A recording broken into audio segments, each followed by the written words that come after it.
cewek ya, mungkin di cabang ya Mas Artono ya. Ya, ini lagi di cabang. Lagi di cabang. Oke, ya. Jadi ini terima kasih banget sebelumnya Pak Michael dan udah mau meluangkan waktu untuk teman-teman kita semua di sini untuk sharing, yes, untuk sharing ilmu mahal. Ya. Ini luar biasa sekali ilmunya, ya. Dan kita tahu ya dengan ilmu ini adalah jendela teman-teman semua atau pintu teman-teman kita semua di sini, Mas Fitra, untuk memiliki kans ya bisa closing angka-angka yang gede gitu ya Mas Fitra ya. Iya benar. Ketimbang kalau kita jual pakai standar-standar skill ya, jual UP untuk apa namanya buat waris ya bilangnya, tapi ya udah warisnya ngitungnya misalnya sekian juta, sekian kali penghasilan ya. Nah ini ada pendekatan yang memang ada keilmuannya ya. Jadi posisi teman-teman sebagai FC itu benar-benar ya sebagai konsultan yang sesungguhnya dengan mengetahui ilmu ini ya. Semoga dengan kita bikinkan sesi di siang ini bisa membantu teman kita yang ada sekitar 95 lebih nih di tradisi siang ini dan terus berlanjut ya untuk dapat baru ya tentang waris. Nah, ini ada spill-spillnya kan sih Mas Fitra yang mau dibahas apa aja? Ya, benar Sama sekali. Pak Michael sebelum nanti Pak Michael mulai ini biar teman-teman tahu gitu penasaran ya nggak sih? Teman-teman mungkin penasaran ya, namun sebelum nanti teman-teman penasaran, tadi saya sangat setuju banget dengan apa yang disampaikan oleh Mas Hartono ya. Kalau yang biasanya agak takut nawarin UP gede nih, takut nawarin apa preminya kemahalan, nasabahnya nggak mungkin, atau biasanya yang jualannya masih pakai kata bantu-bantu ko, tolong-tolong ko gitu ya, bantu-bantu C gitu ya, bantu-bantu kakak. Jadi jualannya hanya ya UP 100 juta, 200 juta gitu ya. Karena memang sifatnya bantu-bantu aja.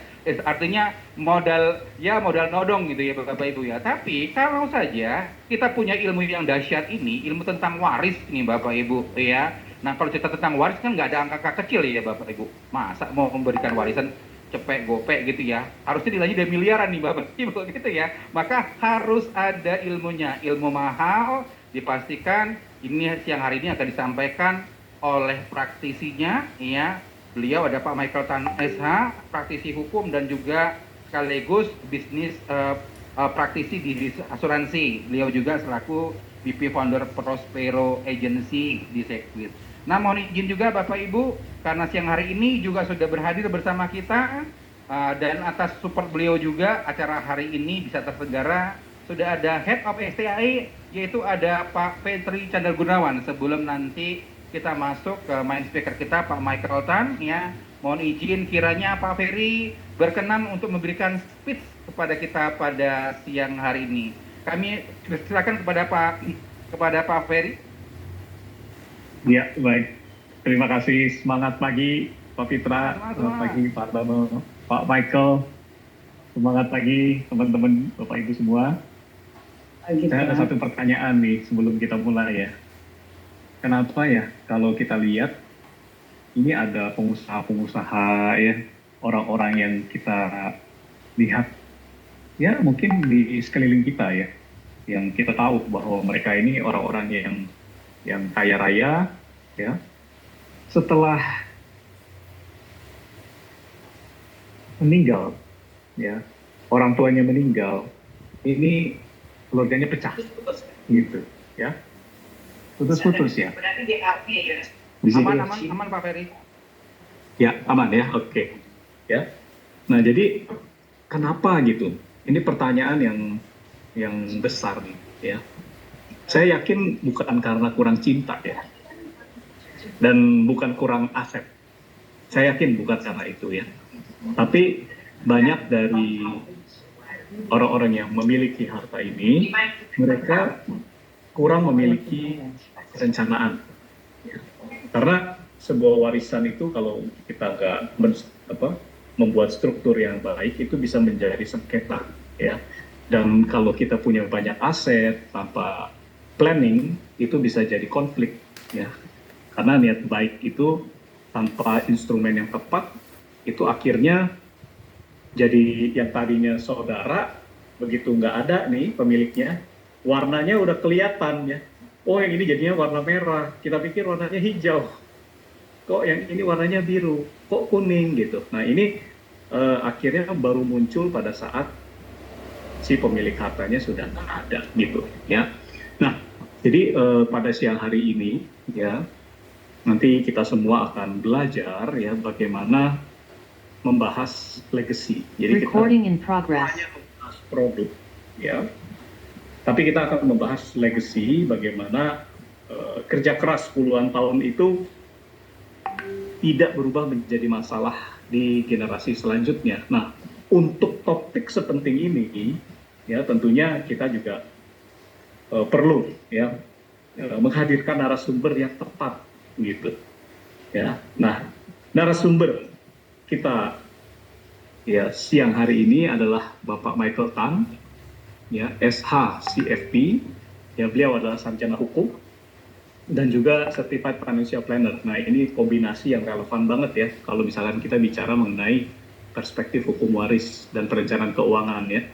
Nah kita tahu ya, kami tahu bahwa sebagai founder Prospero, beliau banyak menangani perencanaan keuangan ya, memahami sekali mengenai bagaimana membuat struktur warisan yang kompleks ya untuk kliennya. Jadi beliau nggak hanya memahami dari sisi aspek legal, tapi juga dinamika keluarga dan kompleks distribusi aset di lapangan ya. Nah jadi rekan-rekan, Bapak Ibu semua, ilmu yang akan kita dengarkan hari ini bukan sekedar wawasan, ya. Ini adalah satu insight yang akan membantu kita naik kelas nih. Dari financial consultant menjadi trusted, ya, family consultant gitu ya. Nah, klien itu kan biasanya kalau yang big case ini dia nggak hanya beli angka nih, tapi yang dibeli ini sebenarnya adalah kepastian. Jadi mereka ini membeli struktur ya yang bisa fit ya, solusinya ini bisa menjaga harmoni keluarganya. Nah, dan di sesi ini juga kita akan dipandu oleh dua trainer terbaik kita, ya Bapak Broto Hartono, ya RTM Jakarta, dan juga Bapak Fitrayadi, ya dari RTM Medan, ya. Nah, saya percaya ya bahwa insight yang akan kita dapatkan siang hari ini yang akan menjadi sangat aplikatif dan bisa berdampak nyata bagi kita semua, ya. Nah, mari kita manfaatkan sesi ini, fokus, siapkan catatannya, ya, belajar. Kalau ada yang ingin ditanyakan, kita buru-buru catat. Ya. Katanya kalau kunci dalam belajar itu bukan apa yang kita dengar, ya, tapi apa yang diri kita katakan mengenai apa yang pembicara katakan, gitu. Nah, itu jauh lebih penting, ya. Makanya kita perlu catat. Ya, kalau misalkan ada sesi tanya jawab nanti bisa langsung tanyakan kepada Pak Michael. Ya, nah saya yakin ini di handphone kita ya mungkin udah ada nih calon-calon klien yang bisa diprospek dan kita nggak nyangka ternyata mereka ini adalah kandidat-kandidat dari customer kita yang selama ini ada di handphone kita, ya. Tapi dengan ilmu yang baru, ya. Ini akan menjadi satu berkat tersendiri buat kita semua ya. Oke, selamat mengikuti sesi kelas ini dan sukses selalu untuk kita semua. Semangat pagi. Semangat. Wah, ini luar biasa ya Mas Hartono. Ternyata sudah di-spill juga ini sama Pak Ferry nih. Cerita tentang aset, makin banyak aset, makin pusing, karena jangan sampai nanti aset jadi sengketa ya, Mas Hartono ya. Betul, itu saya alami kawan dekat saya tuh Mas Fitra. Aset banyak, udah bukan banyak lagi, tapi sangat banyak. Kemudian meninggal dan sudah masuk tahun ke-5 sekarang ini, 5 atau 6, belum selesai dibagikan. Iya. Karena Luar memang biasa. itu ya. Iya, satu saking banyaknya, dua selalu ada drama ya. Kalau udah ngomongin aset, ngomongin harta ya. Karena memang tidak dibagikan, tidak dialokasikan sejak awal. Nah, mungkin di siang ini akan ada jawabannya kali ya Mas Fitra gitu ya, lewat Pak Michael ya Mas. Iya, benar sekali Mas Hartono ya, karena memang siang hari ini sesuai dengan tagline dan judulnya kita ya, legacy planning melalui asuransi jiwa, perspektif hukum waris perdata nih, karena paling banyak ini berkonflik di hukum perdata ya. Kemudian outputnya apa? Kuasai strateginya dan segera closing big case. Jadi setiap problem ya pasti ada solusinya. Nah, Bapak Ibu, sebelum nanti kita loop ke main speaker kita, ke Pak Michael, saya sarankan kepada Bapak Ibu untuk menyiapkan bolpen, kertas, catatan-catatan Bapak Ibu ya, karena mesti dicatat, karena biasanya nih kan kita nih biasanya usia-usia 30, 40 mulai lolita, jelita ya. Jelita jelang 50 tahun, lolita lolos 50 tahun. Biasanya itu kan ingatannya sudah mulai banyak dipikirkan gitu ya. Apalagi generasi lanang celup, Mas Bro. Generasi lanang celup tuh lama nangkap cepat lupa gitu ya. Maka catatlah gitu. Jadi siapkan catatannya. Bagi yang puasa jangan nyambi ngopi, yang ngopinya nanti habis buka aja. Tapi yang hari ini nggak berpuasa silakan siapkan kopinya untuk mempertajam ingatannya ya. Pak Oni, apakah ada rekamannya? Tenang Pak, nanti kita ada nanti rekamannya di Q-Learning. Tapi akan lebih kuat lagi kalau Bapak Ibu nanti mencatat di buku catatannya masing-masing. Kadang-kadang kan kalau Q-Learning sudah kita sediain, kadang-kadang nggak semuanya buka Q-Learning nih. Tapi kalau buka catatan agendanya, setiap hari pasti agendanya dibuka. Kalau gitu, langsung saja, kita tidak buang waktu, lama-lama langsung saja. Ikan sepat, ikan gabus, lebih cepat, lebih bagus. Kami panggilkan Pak Michael Tan. Silakan Pak Mai. Ya, thank you Pak Fitra. Wah, pantunnya keren banget nih. Thank you Pak Ferry, Pak Tono dan Pak Fitra yang sudah menginvite saya. Saya mungkin langsung masuk ke main topik aja. Saya izin share screen.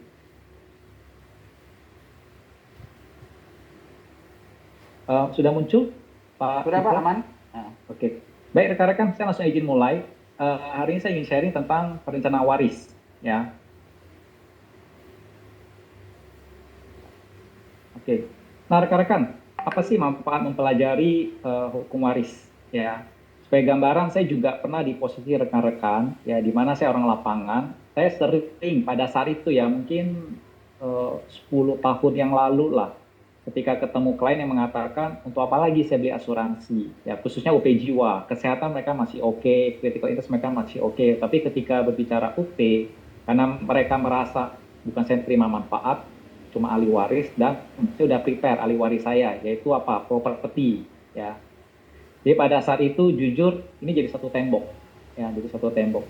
Akhirnya setelah saya mempelajari hukum waris ya, dan saya juga ambil kuliah hukum, S1 hukum, akhirnya saya baru dapat jawaban. Jadi saya mengkombinasikan ilmu yang saya dapat secara akademis ya, dari sarjana hukum dan juga asuransi. Itu saya combine. Akhirnya apa?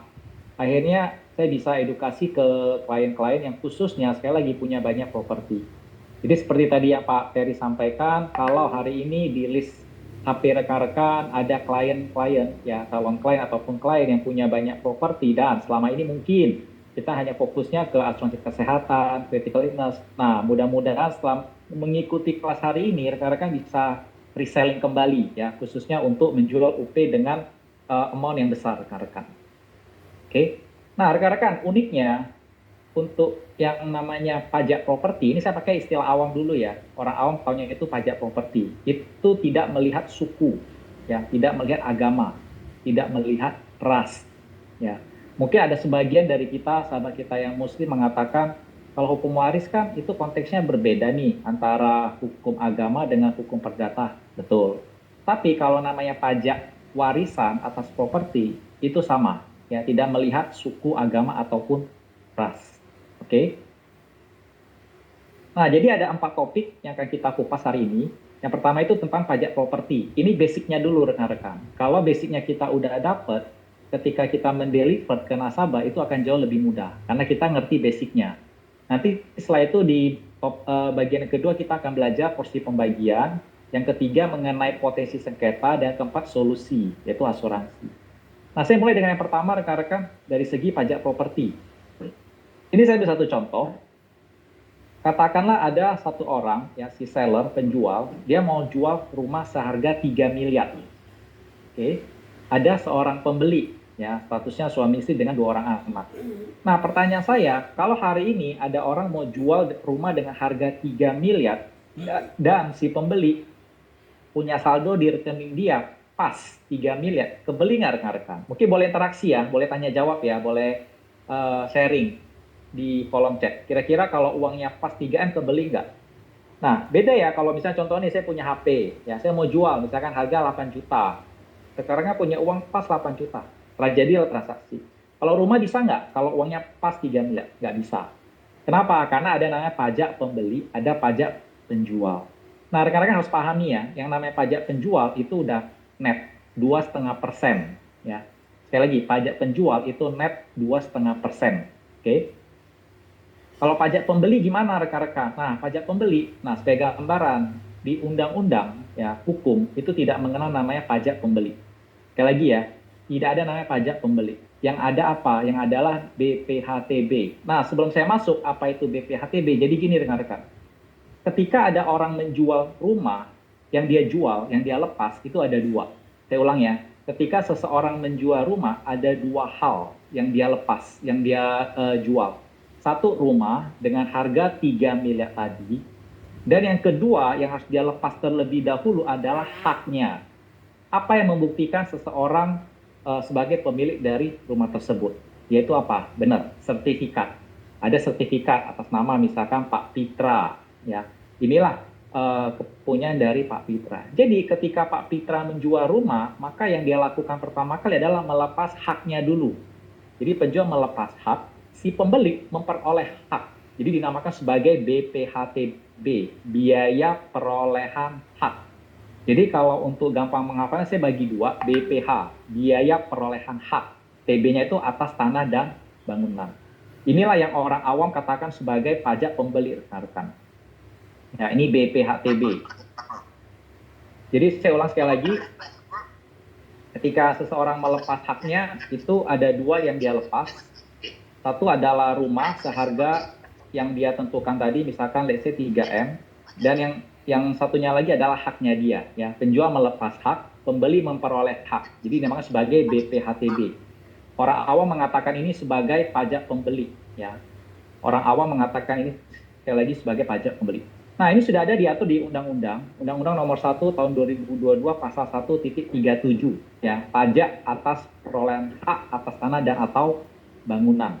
Jadi rekan-rekan sampai sini setidaknya sudah paham ya, pajak pembeli itu di hukum itu namanya adalah BPHTB. Oke.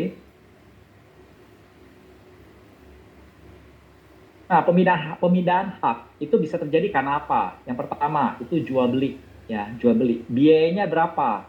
Itu 5%. Ya, 5%. Jadi dari harga rumah kali 5%. Tapi apakah otomatis langsung dikali 5? No. Ada namanya pengurangan. Kalau kita sebagai employee ya atau pebisnis lah, kan ada namanya PTKP ya, penghasilan tidak kena pajak. PTKP, penghasilan tidak kena pajak. Properti juga ada rekan-rekan. Ini rekan-rekan wajib tahu. Ada namanya itu NPOP, nilai perolehan objek pajak. TKP, tidak kena pajak. Jadi nggak serta-merta, oh saya mau lepas rumah 3 miliar, si pembeli langsung kali 5%. No, ada pengurangan. Pengurangannya berapa? Nah ini, NPOP TKP, ini saya lanjut. Nah ini saya konteksnya wilayah Jakarta ya rekan-rekan ya. Tiap daerah itu beda-beda. Yang saya tahu kalau wilayah Medan itu 60, ya pengurangannya 60 juta. Kalau Medan, beda kota, beda angka. Ini saya ambil contoh yang di Jakarta dulu. Ini pengurangannya adalah 250 juta dengan catatan perolehan hak pertama. Ya, itu sudah diatur di Peraturan Daerah Provinsi DKI Jakarta nomor 1 2024. Ya, itu ada pasalnya, pasal 39.4. Jadi kalau misalkan konteksnya Pak Pitra belum, kan Pak Pitra orang Medan ya, misalkan lah dia mau beli rumah di Jakarta, namanya belum terdaftar nih di Pemda Jakarta, maka Pak Pitra berhak atas korting 250 juta. Jadi harga rumah tadi 3M dikurangi dulu 250 juta, berarti 2,75 baru dikali 5%. Itulah orang bilang sebagai pajak pembeli. Tapi sekali lagi di undang-undang dinamakan sebagai BPHTB. Ya. Tapi ingat, untuk perolehan hak yang kedua dan seterusnya tidak berlaku. Ya.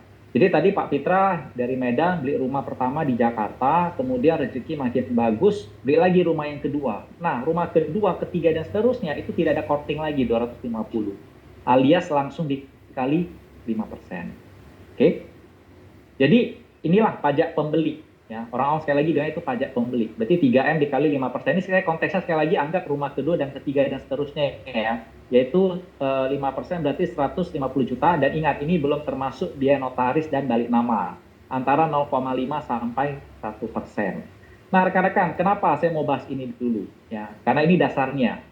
Nah kemudian banyak orang mengatakan, ya khususnya orang yang suka invest properti lah, wah beli properti itu pasti cuan, ya tiap tahun itu naik. Pertanyaan apakah memang seperti itu? Majority secara garis besar yes, tapi ada kondisi yang bisa menyebabkan harga rumah itu turun rekan-rekan. Ya, jadi nggak selamanya rumah itu harganya naik ya, bisa juga turun. Penyebabnya apa? Nah ini, percaya nggak percaya, salah satu penyebab harga properti bisa turun yaitu ketika si pemiliknya meninggal dunia. Ya, orang mengatakan, oke, anggap deh dia belinya KPR, ya, diproteksi, ada diasuransikan si debiturnya, kan otomatis lunas. Yes, setuju. Tapi ingat, ini saya di satu skenario di mana satu keluarga, ya, keluarga ini tulang punggungnya hanya seorang ayah aja, ya, kepala rumah tangga, istri mengabdi sebagai ibu rumah tangga, ada 2 anak yang masih kecil, ya. Jadi bisa nggak rekan-rekan bayangin ketika seorang kepala keluarga yang mencari nafkah tiba-tiba meninggal karena satu lain meninggal, ya. Rumah mereka tempati ini. Nah biasanya apa yang terjadi? Si istri merasa karena tinggal hidup bertiga, rumah ini kegedean, ya, rumah ini terlalu besar. Dan yang pasti apa? Karena tuntutan ekonomi, ya. Waduh, anak gimana ya? Udah nggak ada uang lagi nih untuk sekolah, mau nggak mau harus downgrade, ya. Kemudian mobil mungkin juga harus di-downgrade. Tapi uangnya itu dari mana untuk biaya hidup? Nah akhirnya apa? Nah ini biasa pasti akan memutuskan untuk dijual. Ya, udahlah jual aja deh, beli rumah yang lebih kecil. Jadi sisa uangnya itu untuk biaya hidup. Ini yang sering terjadi. Oke. Nah rekan-rekan, ini yang lazim terjadi ketika seseorang mau menjual rumah. Ya, ada 4 skenario. Yang pertama, selama rumah belum laku, apa yang terjadi? Biaya maintenance pasti berjalan, ya, IPL, ya, listrik, air, keamanan dan lain sebagainya. Pokoknya IPL itu pasti berjalan.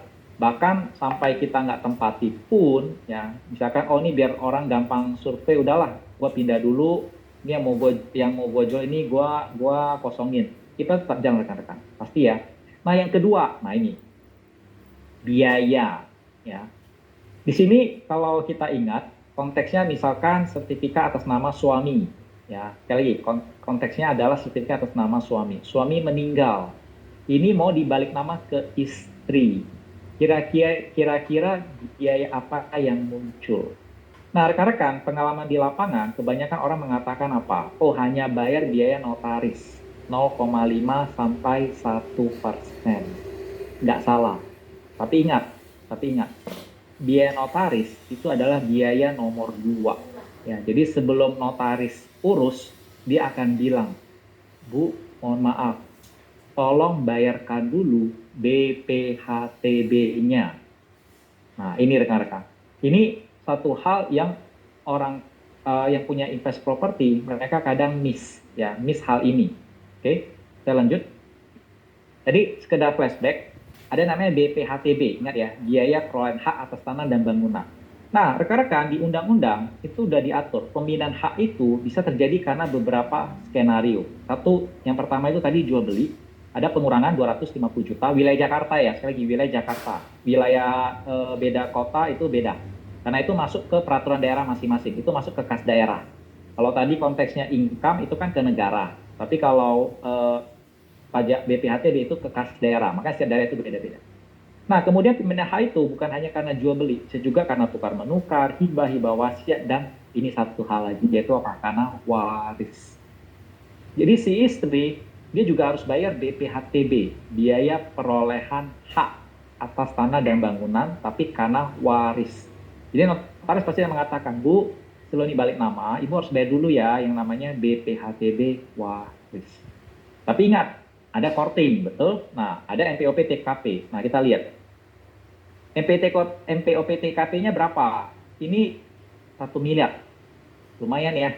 Besar ya rekan-rekan, 1 M. Tapi dengan catatan, ini perolehan hak pertama. Kalau udah perolehan hak yang kedua dan seterusnya, maka 1 M ini tidak berlaku. Ya, sekali lagi. MPOP TKP ini hanya berlaku untuk perolehan hak pertama. Untuk yang kedua dan seterusnya itu tidak berlaku lagi rekan-rekan. Nah, artinya apa rekan-rekan? Jadi sebelum bayar biaya notaris 0,5 sampai 1%, maka si istrinya harus membayar BPHTB waris dulu rekan-rekan. Oke. BPHTB warisnya berapa? Ini saya asumsikan sudah pernah punya rumah, sudah pernah tercatat di Bapenda, maka nggak ada korting, langsung kalilah 5%. Ya. Berarti si istrinya sebelum ya bisa balik nama, dia harus bayar BPHTB waris 5%. Jadi dia harus bayar 150 juta. Nah, di sini peran saya, halo rekan-rekan, di sini peran saya sebagai advisor, saya selalu mengatakan apa? Tahun di mana suaminya almarhum, saya ulangnya, tahun di mana suaminya almarhum, sebaiknya tahun itu segera diurus BPHTB waris. Karena tahun itu merupakan tahun yang paling murah, paling hemat. Ya, jangan pernah ditunda. Ya, jangan pernah ditunda. Kebanyakan satu keluarga, mohon maaf, ketika suaminya meninggal, istrinya merasa ini kan rumah masih saya tempatin, anak juga masih kecil, ngapain gue balik nama? Udah tempati dulu aja deh.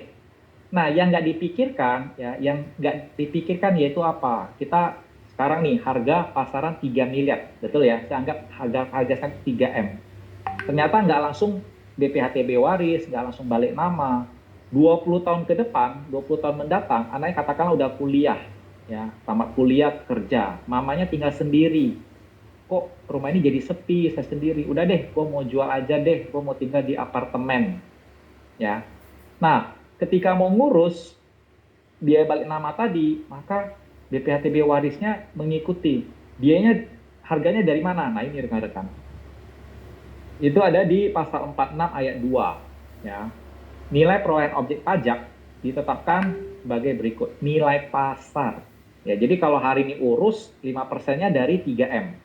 Tapi karena urusnya 20 tahun mendatang, 5% dari berapa? Misalkan udah naik harga jadi 10M. Berarti 5%-nya berapa tuh? 500 juta. Nah, saya selalu mengatakan dia paling hemat mengurus BPHTB waris adalah tahun di mana suaminya almarhum. Semakin ditunda, dia otomatis semakin besar. Dan belum lagi apa? Potensi sengketa. Oke.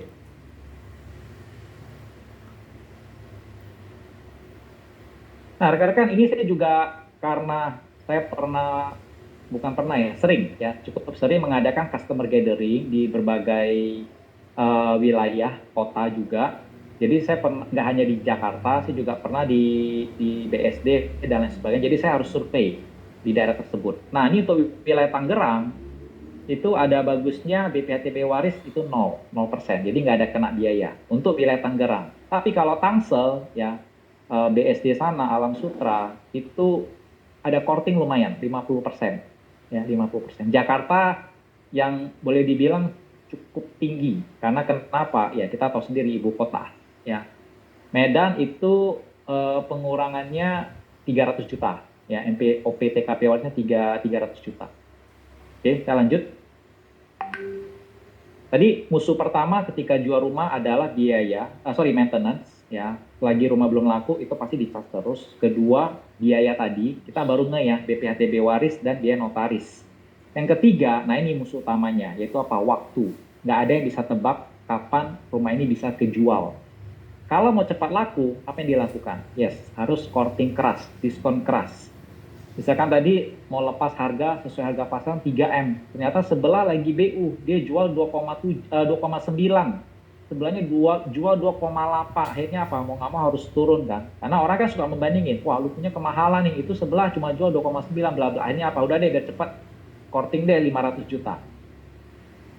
Tapi ingat, 3M kurang 500, berarti 2,5M itu belum terima full. Ya, kena lagi apa? Pajak penjual rekan-rekan. Dan fee kalau konteksnya itu kita pakai jasa broker, ya, marketing properti. Pajak penjual sekali lagi itu net 2,5%, jadi 2,5M kali 2,5% itu 62,5. Belum lagi kalau pakai jasa broker itu memang variatif ya, bisa 2-3%, tapi saya anggap aja 2,5, maka kena lagi 62,5. Nah rekan-rekan, ini kita lihat penyusutannya ketika seseorang mau jual rumah. Ya, ini kesimpulannya. Yang pertama BPHTB waris, saya anggap langsung full 5%, berarti udah berkurang 150 juta, itu harus bayar di depan sebelum ngurus balik nama. Kemudian karena mau cepat laku, courting 500 juta, ya, pajak penjual tadi 2,5%, fee broker 2,5%, total itu berarti lebih kurang sekitar 125 juta. Ditotalkan dari BPHTB waris, diskon, plus pajak itu 750 juta. Artinya apa rekan-rekan? Yang namanya properti ternyata bisa juga menurun, menyusut. Ya, karena ini tadi rekan-rekan. Yang nggak bisa di-waive, sekali lagi ya, tidak melihat suku, tidak melihat agama, siapapun dia, selagi tinggal di Indonesia, BPHTB waris itu pasti. Oke? Nah, tadi itu kalau rumahnya cuma satu, rekan-rekan. Kebayang nggak kalau rumahnya, propertinya itu banyak. Ya, ada rumah, ada apartemen, ada rukan, di mana itu ruko ya, rumah toko, ada villa, dan lain sebagainya, tanah lagi. Artinya apa? Semua properti itu pasti akan menyusut 5%. Nah, pertanyaan berikutnya, setelah diurus tadi, ya BPHTB waris, notaris, apakah udah pasti keluarga yang ditinggalkan tadi, ya ahli waris, mau pakai semua properti tadi? Belum tentu ya. Banyak kejadian karena yang pintar cari uang itu hanya satu orang, yaitu si almarhum, mau nggak mau apa? Udah deh, rumah disewain, cuma terima setahun sekali, ribet. Gue mau jual aja deh, gue mau lepas semua, gue mau pegang cash money, ya gue mau makan dari bunga aja. Akhirnya apa? Kena lagi tambahan pajak penjual. Jadi setiap properti itu tambah lagi 2,5%. Notaris 0,5 sampai 1%. Anggaplah 0,5, berarti sudah 8%. Kemudian mau cepat, biar kita nggak capek survei sana-sini, pakai broker 2,5. Jadi artinya apa rekan-rekan? Properti itu sudah pasti menyusut lebih kurang, paling kecil itu 7,5, 8 udah pasti, sampai 11% rekan-rekan. Oke? Nah ini yang kita wajib tahu tadi, ya BPHTB jual beli, BPHTB waris, kemudian pajak penjual. Kalau rekan-rekan udah kuasai satu hal ini, rekan-rekan akan jauh lebih confident, ya, karena ini basicnya dulu. Oke, next. Nah ini rekan-rekan, porsi pembagian aset. Indonesia ini unik ya, Indonesia ini unik. Kenapa? Karena ada 3 hukum waris yang mengatur. Untuk sahabat kita Muslim, patokannya adalah Faraid dan KHI, kompilasi hukum Islam. Untuk adat tertentu, misalkan Batak, Bali, itu ke anak laki-laki. Untuk teman kita yang Padang, Minang, itu ke anak perempuan. Tapi mohon maaf, itu biasanya hanya berlaku di kampung halaman. Kalau sahabat kita tadi, misalkan orang kita Batak, beli rumahnya misalkan let's say di kota besar, Jakarta, belum tentu, sekali lagi ya, belum tentu ikut hukum adat. Bisa jadi apa ujung-ujungnya? Ikut hukum perdata. Ya, banyak kasus itu akhirnya larinya kemana? Hukum perdata. Jadi hari ini saya spesial rekan-rekan, fokusnya adalah di hukum perdata, ya karena boleh dibilang ini juga hukum secara nasional lah, di luar hukum agama. Oke? Nah rekan-rekan, ini biasa soal ya atau kuis yang saya lempar ke audiens. Ketika suami meninggal, ya ini konteksnya aja ya, anaknya ini 2 udah besar, ya udah married, udah pisah rumah lah. Si istrinya menempati rumah ini, ya rumah yang boleh dibilang dibeli waktu mereka masih muda, anaknya lahir di sana, sampai anaknya udah dewasa, pisah rumah, suaminya almarhum, si istrinya masih terus menempati. Saya cuma tanya yang pertama adalah apakah salah nggak sih kira-kira si istri menempati rumah ini?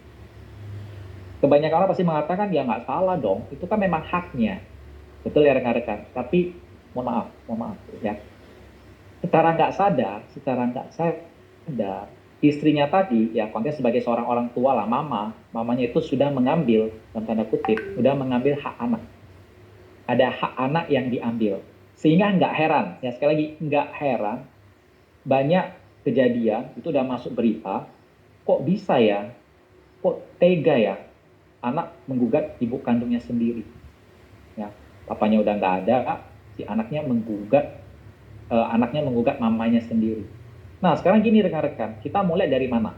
Kalau lihat dari kacamata kemanusiaan, yes, itulah yang orang ngomong anak durhaka, bohau dan lain sebagainya, kira-kira gitulah, nggak berbakti.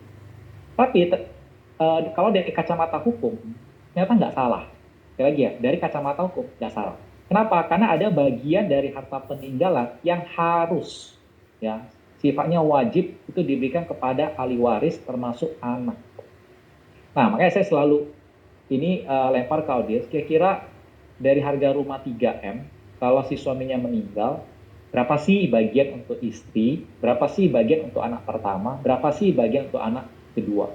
Nah, dua jawaban yang paling sering saya dengar. Jadi saya tebak langsung aja ya. Jawaban pertama itu bagi rata. Mama 1 miliar, anak pertama 1 miliar, anak kedua 1 miliar. Ini jawaban pertama. Jawaban kedua, setengahnya buat mamanya, sisa 50% kasih ke dua anak. Jadi anak 25, 25. Mohon maaf rekan-rekan, jawaban pertama, jawaban kedua itu masih salah. Yang benar apa? Jawaban nomor 3. Nah, kita flashback dulu ya. Ketika suaminya masih ada, ini harta bersama nggak? Yes, harta bersama. Harta gono, harta sigini. Artinya berapa? 50-50. Artinya si suami punya porsi 50%, 1,5 M di tangan. Si istri punya porsi 50%, 1,5 M di tangan. Ketika si suaminya meninggal, pertanyaan saya, si istri masih tetap pegang nggak 50%? Masih. Nah, ahli waris dari si suami itu ada berapa orang? Ada 3 ahli warisnya. Jadi 1,5 ini dibagi 3. Jadi 500 juta ditambahkan ke porsi istrinya. Jadi istrinya punya porsi 1,5 plus 500 juta sama dengan 2 miliar. Masing-masing anak 500, 500. Inilah pembagian yang benar rekan-rekan menurut hukum waris perdata. Jadi ketika ada anak yang menggugat orang tuanya, yang dia minta itu bukan rumah ini secara keseluruhan. Dia hanya minta haknya saja, yaitu berapa? 500 juta, 500 juta. Itu loh rekan-rekan yang kejadian. Oke.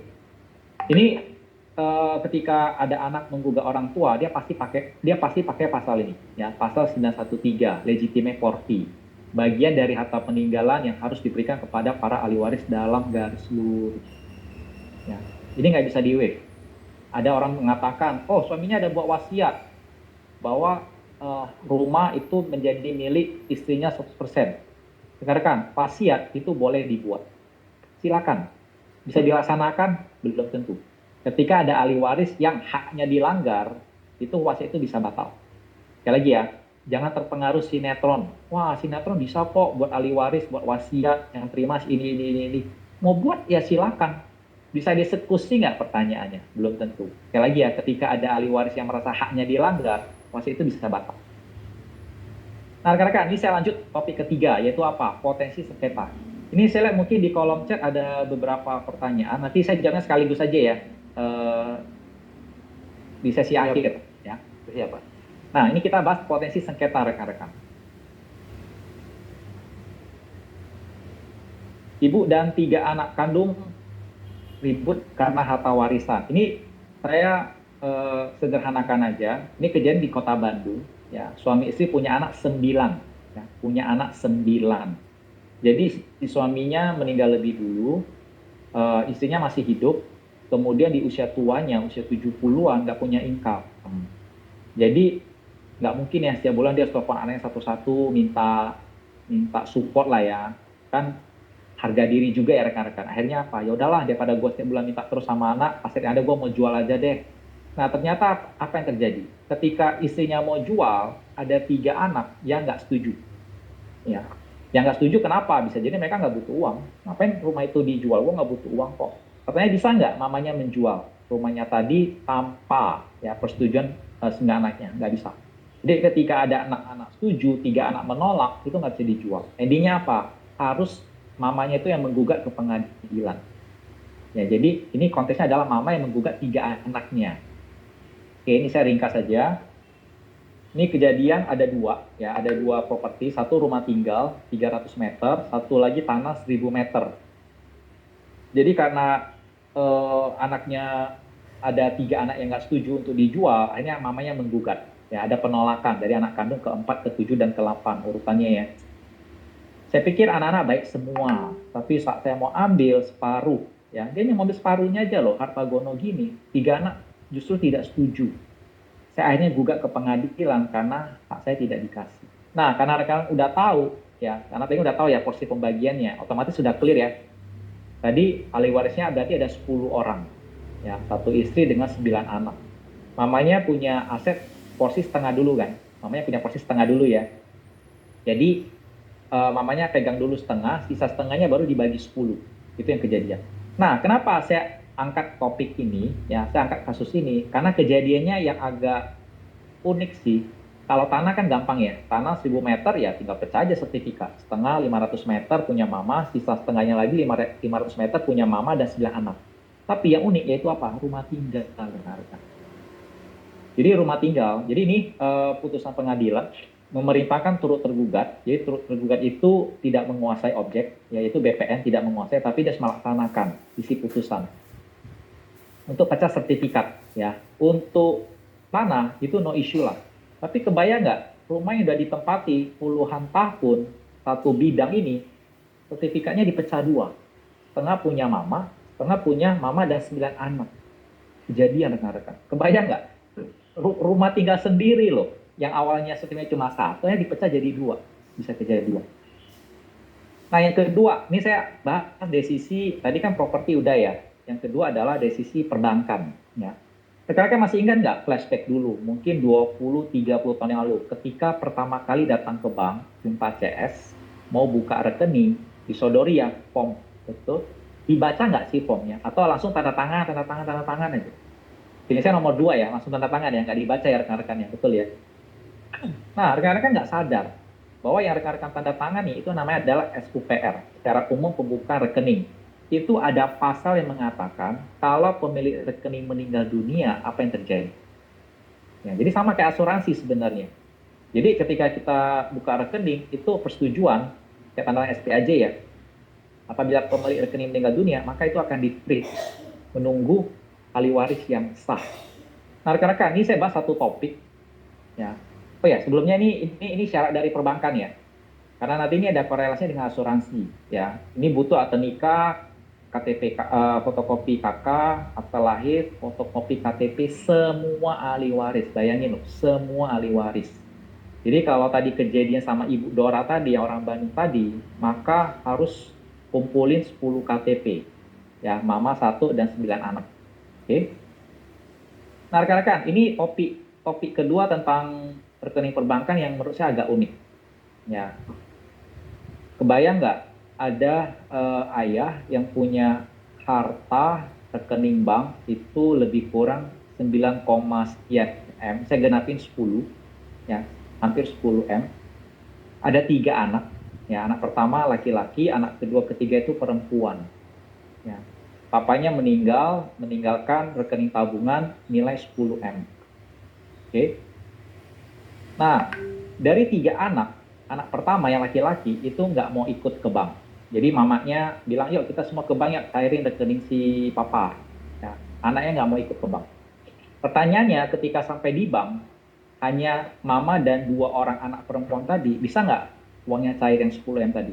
Nggak bisa. Nah, rekan-rekan, tindakan si anak tadi, ya, ini mungkin agak sedikit ekstrim ya. Tindakan si anak laki-laki tadi dengan dia tidak ikut ke bank, dia menang. Saya ulang ya, dengan si anak laki-laki tadi tidak ikut ke bank, maka dia sudah menang. Menangnya kenapa? Oke, ini kita kupas ya. Jadi karena nggak bisa cair rekening bank tadi, ingat SUPR, secara umum pembuka rekening itu harus semua ahli waris yang sah ikut tanda tangan. Ketika ada satu ahli waris saja nggak ikut, berarti nggak bisa cair. Endingnya apa? Nggak bisa dipaksa. Ini apa? Mama dan dua anak perempuan tadi menggugat si kokonya lah, anak-anak pertama tadi. Ya.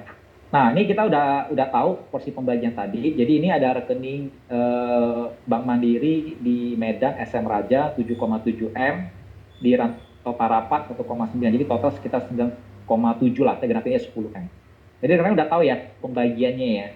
Yaitu tadi 50% ke mama, 50% sisanya itu berarti bagi 4. Karena kan satu istri dengan 3 anak. Ya, jadi mamanya dapat 50 plus seper 8. Jadi Alias dapat 5/8. Masing-masing anak seper 8, seper 8, seper 8.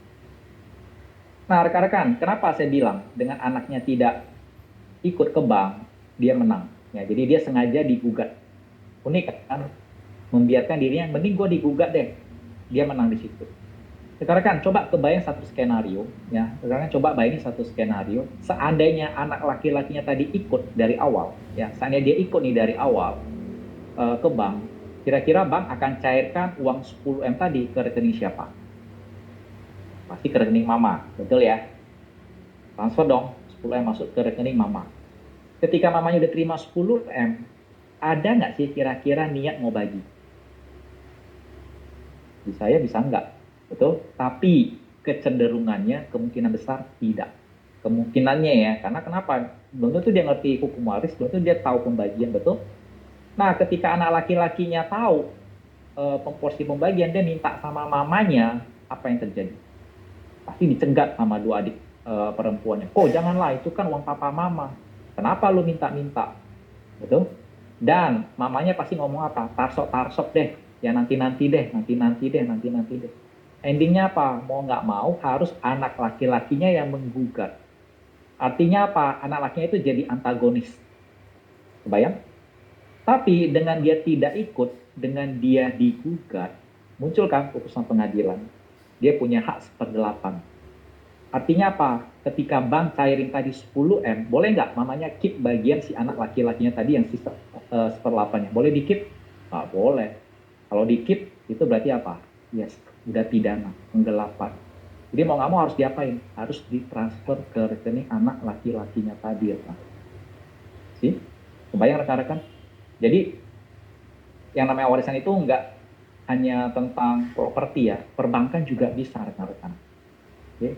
Dan ini kisah nasional ya, 26 tahun berselisih baru akhirnya damai ya. Ini di kota Medan ya, orang Medan pasti tahu lah keluarga TD Pardede. Ini yang saya salut, wah ini saya baca kasusnya ini saya salut sama ayahnya almarhum. Kebayang nggak tahun 91 ya, tahun 91 almarhum dia buat wasiat itu udah visioner. Itu tahun 91 loh, nggak ada internet. Tapi dia udah bisa visioner ke depan. Dia bilang apa? Konteksnya saham PT ya rekan-rekan. Konteksnya saham PT. Si TD Pardede-nya mengatakan apa? Untuk 3 generasi ke depan, ya, 3 generasi ke depan, berarti anak cucu cicit, jangan ada satupun yang jadi direksi.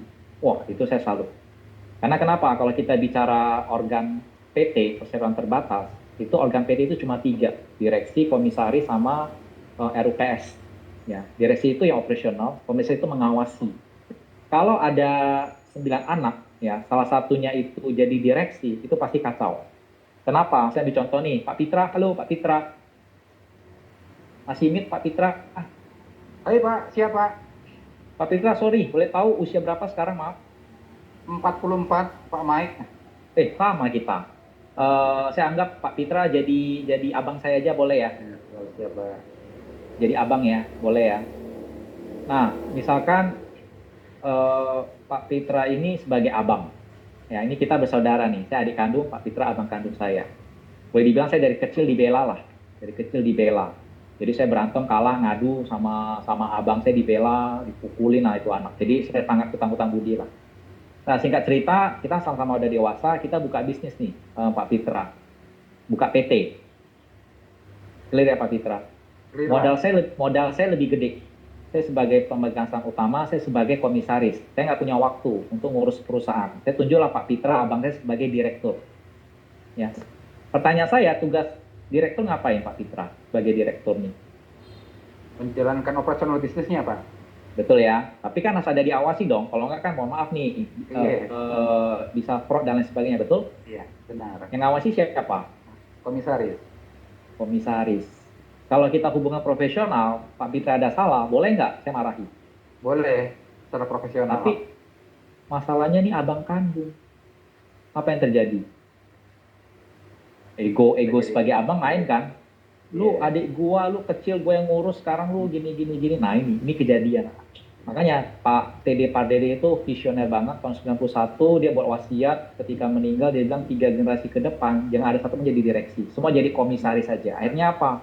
Direksi itu dia pakai pihak luar, semua saudara itu hanya sebagai komisaris. Jadi nggak bersinggungan satu sama lain. Wah itu keren tuh. Oke rekan-rekan, thank you Pak Fitra ya. Saya lanjut. Siap, Pak. Nah, ini kesimpulannya rekan-rekan, kalau seseorang punya aset, ya, properti, keuntungannya apa? Dia dapat sewa, ya, anggap ini rumah kedua dan seterusnya ya. Rumah pertama dia tempati, rumah kedua itu dia investasikan, dia sewain, dapat uang sewa sama capital gain. Harga rumah pasti naik tahun ke tahun. Rekening bank dapat bunga, bisa dicairkan, bisa juga sebagai priority, di service lah. Kalau punya saham, dapat posisi gaji dan juga apa? Dividen, ya, dan juga ada satu lagi namanya tantim, bonus. Ya. Tapi mohon maaf nih, ketika si pemilik aset tadi meninggal di usia dia produktif, maka apa yang terjadi? Semua hartanya itu berubah. Ya, properti itu musuh utama cuma waktu, nggak tahu kapan jual. Kemudian harus bayar biaya jasa untuk orang itu 2 kali. Jadi pertama itu untuk notaris, untuk ngurus biaya balik nama, dan kemudian jasa properti. Ya. Pajak kena 2 kali, BPHTB waris dan pajak penjual. Ya, ini resikonya kalau orang punya aset properti. Kalau rekening perbankan sama aja, ya, butuh jasa notaris. Ya. Bahkan kalau konteksnya itu ada anak masih di bawah umur, itu butuh penetapan pengadilan. Ya, butuh penetapan pengadilan. Pajak nggak ada ya. Nah, kalau saham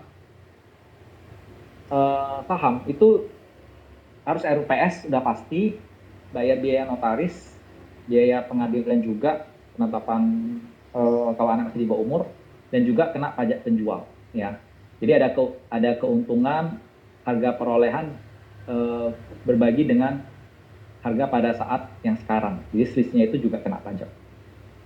Kalau konteksnya berbeda, terjadi resikonya di usia pensiun. Nah ini, karena anak udah dewasa, ya. Yang udah dewasa, maka potensi sengketanya itu besar. Ini yang sering kejadian. Jadi kalau tadi yang pertama, karena anak masih di bawah umur, ya udah penetapan pengadilan aja, selesai. Yang namanya bisa menguasai semua lah, karena anak masih di bawah umur. Tapi ketika pemilik asetnya udah dewasa, udah senior usianya, meninggal, wah ini biasanya sering kejadian. Nah ini kita masuk ke solusi. Ya, solusinya apa gitu. Nah ini sekedar flashback, tadi masih ingat ada 4 resiko menjual rumah. Ya, dari segi maintenance, rumah belum laku, tetap kita harus kita bayar. Kemudian biaya, baru kita tahu ya BPHTB harus dibayar, notaris. Ketiga waktu, kalau mau cepat mau nggak mau harus diskon keras. Dan keempat kena pajak, ya, dan fee untuk si broker. Nah ini tadi kesimpulannya. Nah rekan-rekan, ini yang saya katakan biasanya ke klien, ya. Dalam hidup itu ada namanya aturan, ya, advice lah. Sehari harus minum 2 liter, tidur harus minimal 8 jam. Nah ternyata untuk properti juga ada advice. Kalau kita punya properti, pastikan ya, sepertiganya kita punya dalam bentuk uang cash. Jadi kalau misalnya contoh nih, ada orang punya berbagai macam properti, punya tanah, rumah, ruko, rukan, villa, whatever, nilainya 30M. Tolong pastikan ya dia punya cash money itu sepertiganya. Berarti berapa? Dia punya cash 10M. Itu dulu. Why? Sudah terjawab. Yaitu apa? Untuk bayar BPHTB waris dan hak waris tadi, legitimate property tadi. Sekali lagi rekan-rekan, tolong digarisbawahi, ini saya konteksnya adalah hukum waris perdata. Ya, saya tidak membahas tentang hukum waris agama berdasarkan Faroe dan kompilasi hukum Islam, juga tidak membahas tentang adat. Sekali lagi ya, ini sekali lagi tentang perdata. Jadi advice dari saya adalah pastikan punya cash sepertiga. Untuk apa? Tadi BPHTB waris, ya. Belum lagi apa? Legitimate property. Ada bagian harus diberikan buat anak. Jadi dihitung-hitung lebih kurang sepertiga lah. Agar apa? Agar mamanya itu nggak stres, ya. Jadi mamanya kalau mau ngosep propertinya ini, dia ada warisan uang cash 10M, dia bisa kasih bagian ke anak. Nah, ini bagian lu atas rumah sekian ini, mama kasih dalam bentuk cash. Ya, ini rumah tolong mau jadi milik mama. Biar mama nggak usah pusing, mama mau jual, mau sewa itu menjadi haknya mama deh. Ya, ini advice. Ya, pastikan punya sepertiga jumlah aset properti tadi dalam bentuk tunai. Jadi kalau punya aset properti 30M, pastikan punya uang cash 10M. Oke? Nah, ada 3 cara nih ngumpulin uang 10M. Opsi pertama di bank, ya. 10M itu kita bagi 5 tahun. Artinya apa? Setiap tahun kita harus nabung 2 miliar. Bukan angka yang kecil ya rekan-rekan. Otomatis opsi kedua, sama di bank. Ya, kita anggap kita masih bisa produktif sampai 15 tahun ke depan. Oke. Jadi ini saya asumsikan klien yang saya ketemu itu let's say usia 55. Ya, harusnya sudah pensiun ya. Tapi anggap aja lah dia masih bisa produktif deh. Jadi kalau dia mau sediakan 10M bagi 15 tahun, tahunnya itu harus 667 juta. Artinya apa? Dia nggak boleh pensiun. Dia tetap produktif sampai usia 70 tahun, rekan-rekan. Jadi, opsi pertama, opsi kedua. Kayak sama-sama nggak enak. Opsi pertama yang ditabung harus gede. Opsi kedua itu nggak bisa singkat, harus panjang. Nah, ini saya kasih opsi ketiga. Nah, rekan-rekan, ini ada satu produk. Ini saya singkat aja karena kita semua orang sekuis ya, Smart Life. Kelebihannya masa baiknya singkat. Produknya whole life, bukan unit link, dan udah pasti yang termurah di market. Boleh cek toko sebelah ya. Jadi tujuan kita nawarin asuransi sebenarnya rekan-rekan, kita membantu mengkat cost. Daripada orang harus keluarin uang langsung full 10M, kita bantu cut cost-nya dia yang dia keluarkan hanya 6,25% sampai 28,5% tergantung usia. Misalnya di contoh usia 30 cukup 6,25%, kalau usia 55 itu 28,5. Kalau di atas itu ya naik dikit lah ya. Jadi artinya kita bisa mengkat sekitar 70 sampai 90 sampai 95% loh dari uang yang harusnya dia setorin rekan-rekan. Jadi sebenarnya tugas kita mulia ya, kita membantu orang, bayangin loh, daripada langsung keluar 10M, betul? Nah ini contoh proposal usia 55, bayangin loh, usia 55 itu setahunnya hanya 5,7%, hanya 570, dan belum tentu kan dia harus bayar full 5 tahun. Kalau amit-amit sebelum 5 tahun jadi resiko, misalkan baru bayar 2 tahun deh, 570 kali 2, sebelum jatuh tempo tahun ketiga jadi resiko meninggal, ya udah premi tahun ketiga, tahun kelima nggak usah dibayar. Nah itu kelebihannya. Nah, rekan-rekan bisa lihat hanya bayar 5 tahun, ya. Tahun ke-6 itu nggak ada biaya apapun, tahun ke-7 dan seterusnya, tapi UP tetap cover, ya. 10 itu tetap di tangan, udah pasti deh. Oke. Di cover sampai kapan? Usia 99. Kalau nggak ada klaim, maka di usia 100, klaim itu cair. Oke. Dan ini kelebihan dari asuransi jiwa, rekan-rekan. Ya. Ini saya coba kaitkan dengan KUH Perdata ya, rekan. Jadi kalau orang hukum udah pasti tahu lah. KUH Perdata itu ada 4 buku di dalamnya. Ya, buku pertama itu membahas tentang orang, buku kedua itu membahas tentang harta benda. Ya, buku ketiga itu tentang perikatan atau perjanjian, yang keempat itu tentang kadaluarsa. Sekarang kan kalau tadi kita konteksnya bicara aset properti, perbankan, saham PT, itu masuk ke buku kedua. Ya, tentang harta benda, mengenai pembagian dan lain sebagainya. Itu nggak bisa di-waive. Jadi udah pasti otomatis suami istri masing-masing punya hak setengah-setengah. Ketika meninggal, maka bagian dari yang meninggal itu harus dibagi rata. Jadi mau buat wasiat whatever, ketika ada hak yang dilanggar, wasiat itu batal. Oke. Tapi asuransi jiwa itu masuk ke buku ketiga. Itu tentang perjanjian, tentang perikatan. Dan ada undang-undang khusus ya. Kitab Undang-Undang Hukum Dagang. Kemudian ada lagi Undang-Undang Nomor 40 tahun 2014 tentang perasuransian. Oke.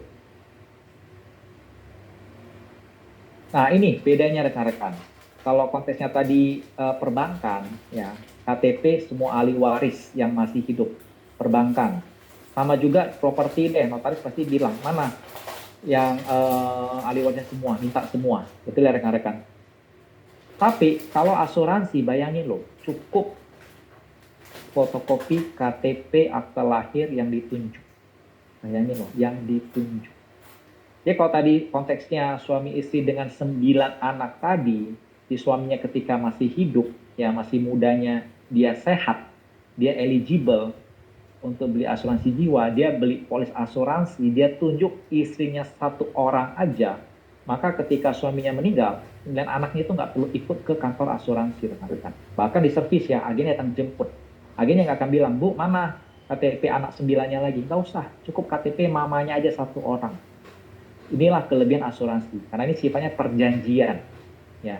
Jadi ketika si ahli warisnya yang ditunjuk itu hanya satu orang, maka ahli waris yang lain itu nggak punya hak. Dan itu nggak akan bisa dituntut. Oke? Ketika cair gimana? Nah ini bukan objek pajak, ya. Itu sudah ada. Yang dikecualikan dari objek pajak adalah pembayaran dari perusahaan asuransi karena kecelakaan, sakit atau meninggalnya orang yang tertanggung. Jadi ketika cair, misalkan tadi misalkan 10M deh, lapor aja 10M. Tapi di bagian B, di SPT itu ada bagian A yang termasuk objek pajak, bagian B yang tidak termasuk objek pajak, yaitu di poin nomor 4, klaim asuransi kesehatan kecelakaan jiwa. Terus aja 10M. AR itu nggak akan ngecek. Orang pajak itu nggak akan ngecek, karena dia tahu ini dari asuransi. Oke? Jadi rekan-rekan, ini kesimpulannya. Tujuan orang memiliki asuransi udah pasti ini. Ya, memastikan standar hidup yang ditinggalkan itu terjaga. Tapi mohon maaf ya, ini nggak berlaku ya untuk orang kaya. Ya, orang kaya itu mungkin parameternya ya istilahnya itu HNW lah, high net worth. Kalau standar internasional itu 1 juta US dollar dalam bentuk liquid. Ya, mau deposito mau tabungan itu standarnya orang kaya HNW, high net worth. Artinya apa? Orang kaya, mereka nggak punya asuransi sekalipun, mereka no issue. Mereka nggak akan menjadi masalah ekonominya. Kenapa? Mereka kaya. Tapi pertanyaan terbesar adalah, kenapa mereka masih mau beli asuransi jiwa? Gitu, rekan-rekan. Apakah tujuannya ini? No. Nah, saya mengajak ya rekan-rekan itu untuk enhance, untuk upgrade. Ternyata orang kaya itu beli asuransi bukan buat ekonomi. Ada faktor yang kedua, nah ini yang mau kita kupas. Ya. Ini saya ambil contoh, Kopi Polis di Sekwis, ini tahun berapa nih? Ini udah cukup lama nih. Tahun 2014, bayangin loh, 2014. Ada orang pada saat itu bisa beli UP sampai 25 miliar. Ini Q Smart Life, game 1 ya, game pertama launching. Ada lagi orang yang berbeda beli Q Smart Life UP 20 miliar, bayangin. Nah, sekali lagi tujuannya apa? Karena dia sadar ini. Dengan dia punya banyak properti, maka itu jadi bom waktu untuk ahli waris. Belum tentu ahli warisnya itu punya cash money, makanya dia siapin. Ya. Daripada dia capek-capek keluarin uang 10M, dia cukup bayar tadi berapa? 6 sampai 30% aja. Itu loh rekan-rekan. Nah, ini satu yang saya mau kupas ya. Dan ini sangat-sangat penting. Banyak saya lihat di lapangan, bahkan di Jakarta saya udah lihat beberapa keluarga yang orang tuanya, papa mamanya itu kaya banget, dan papa mamanya ini mau ya anak menantu cucu itu tinggal dalam satu rumah. Jadi bisa beli rumah itu luas, 4 lantai, ada lift. Bayangin loh, ada lift. Lantai pertama itu untuk papa mamanya, lantai 2 untuk anak pertama, lantai 3 untuk anak kedua, lantai 4 untuk anak ketiga. Ada. Anak cucunya itu dia maunya dalam satu rumah. Dan itu ternyata banyak rekan-rekan yang saya lihat. Nah, ini timbul masalah nih. Kejadian juga sama nih di Kota Bandung. Jadi suami istri punya rumah luasnya berapa tuh? 800 meter. Ya. 4 anaknya tinggal di rumah yang sama. Ya. Ketika papanya meninggal, masih aman. Karena masih ada mama. Orang masih respect lah ya mamanya. Tapi apa yang terjadi? Ketika mamanya juga meninggal akhirnya. Dari 4 anak, pasti percaya saya deh, ada salah satu itu yang lebih bossy. Ya. Punya sifat mengatur. Biasanya itu anak pertama. Ya, karena dia merasa, gue ini penerus loh. Gue harus jaga kalian. Nah, akhirnya apa? Itu udah mulai nggak adil. Ya, jadi ukuran rumahnya 800 mungkin bisa setengah atau lebih sedikit itu untuk anak pertama sama istrinya. Ya, sama anaknya lagi, cucunya istilahnya. Sehingga anak kedua, ketiga, keempat merasa, loh, kan harusnya fair dong bagi 4. Ini kenapa lo posnya lebih dari setengah gitu, lebih dari hak lo. Akhirnya apa? Inilah terjadi saling gugat-menggugat. Jadi ini kejadiannya adalah 3 saudara tadi itu menggugat abang pertama. Ya. Jadi ini ada pertentangan si 3 saudara ini berdasarkan nilai pasar. Oh, rumah ini nilai pasarnya itu 20M. Si kokonya bilang enggak. Itu NJOP-nya cuma 8M. Ketawa lah 3 saudaranya tadi. Oh, hari ini kalau kita sepakat 8M, kita setuju nih 8M, besok lu jual aja 20M, lu udah cuan 12M lu makan sendiri. Nggak bisa lah, kok ikut harga pasar. Jadi akhirnya apa? Putusan pengadilan memerintahkan rumah ini harus dijual. Kalau mau ya udah pokoknya beli. 20 M berarti bagian dia 5 M, sisanya 15 M itu dia beli. Gitu. Nah, ini sering kejadian rekan-rekan ya. Nah, artinya apa? Bisa jadi nih ahli warisnya 4 saudara tadi itu kaya tapi nggak berduit. Saya ulang ya, kaya tapi nggak berduit. Orang Medan bilang fogya, fogya itu kaya tapi bolui. Kenapa? Kalau ada duit kan nggak ada masalah, betul ya? Jadi sekali lagi rekan-rekan, properti itu buat kaya tapi tidak berduit. Kalau mau jadi duit harus dijual, betul ya? Kita diwarisi rumah 100 miliar pun nggak buat kita berduit kan? Kenapa? Kita tempati apa mau jadi duit? Harus dijual lah baru jadi duit, betul? Asuransi kebalikan, asuransi nggak buat kaya, tapi buat apa? Berduit. Karena kenapa? Asuransi itu bicara tentang cash money, rekan-rekan, uang tunai. Oke? Dan ini sedikit mungkin siapa tahu ya kalau rekan-rekan di lapangan ketemu orang yang punya saham ya, tapi ini konteksnya perusahaan keluarga ya, family business, bukan yang TBK, enggak, ini family business. Ini sering kejadian juga, suami istri punya perusahaan, saya anggap papanya yang pegang 100%, harusnya sih 2 lah, tapi biasanya sih 99% 1% lah, karena kan syarat buka PT itu kan 2 kan, kita bukan ngomong PT perorangan ya, tapi badan usaha yang biasa ya. Nah, karena papanya udah senior, papanya udahlah gue jadi komisaris. Nah, anak pertama karena udah ikut dari remaja, dikasih posisi, karena dia tahu seluruh perusahaan, ya dikasih dia direktur utama. Anak kedua perempuan, karena juga udah ikut lama, dikasih direktur keuangan. Nah, anak ketiga, itu boleh dibilang yang paling beruntung. Kenapa? Karena ketika dia mulai dewasa, usaha orang tuanya udah jalan. Jadi dia bisa punya bekal disekolahkan orang tuanya itu ke luar negeri. Ya, jadi anggaplah anak ketiga ini kuliah di luar negeri, tamat, pulang, buka usaha sendiri. Ya, jadi nggak terkait sama perusahaan keluarganya. Sampai sini nih, ini semua masih aman. Kenapa? Karena semua masih berjalan apa adanya. Tapi kebayang nggak rekan-rekan?